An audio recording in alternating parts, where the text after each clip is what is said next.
ఏపీలో నెట్వర్క్ ఆసుపత్రులు వైద్యం బంద్పై ప్రతిష్టంభన కొనసాగుతూనే ఉంది. రాష్ట్ర ప్రభుత్వం బుధవారం రాత్రి 250 కోట్లు విడుదల చేసినప్పటికీ నెట్వర్క్ ఆసుపత్రులు వైద్యం బంద్ నిర్ణయంపై వెనక్కి తగ్గలేదు.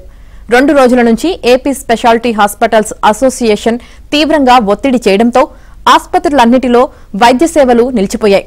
మరోవైపు నిన్నటి వరకు నిరసనకే పరిమితమైన ఆశ అనూహ్యంగా ఆందోళన బాటపట్టింది. ఇవాళ ఉదయం నుంచి విజయవాడ ధర్నా చౌక్ లో ఆందోళన చేయాలని అసోసియేషన్ పిలుపునిచ్చింది.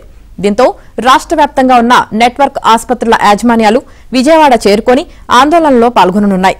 ఎన్టీఆర్ వైద్య సేవ ట్రస్ట్ ఆశాకు 2700 కోట్ల బకాయిలు పెట్టింది. ఇందులో 650 కోట్ల వరకు CFMS కు వెళ్లాయి. కనీసం ఈ బిల్లులైనా విడుదల చేయాలని ఆశా ప్రభుత్వాన్ని విన్నవిస్తూ వస్తోంది. ఆశాతో ఆరోగ్య శాఖ, ఎన్టీఆర్ వైద్య సేవ ట్రస్ట్ అధికారులు చర్చలు జరుపుతున్నా ఫలితం కనిపించలేదు. నెట్వర్క్ ఆసుపత్రుల్లో ఎక్కడా ఒక్క కేసు కూడా రిజిస్టర్ కావడం లేదు. యాక్సిడెంట్ కేసులు, గర్భిణీలు సొంత డబ్బులతో వైద్యం చేయించుకుంటున్నారు. మరోవైపు ఆశాకు తోడు ఈ నెల 27 తర్వాత ప్రైవేట్ మెడికల్ కాలేజీలు కూడా వైద్యం బంద్ చేయాలని నిర్ణయించాయి.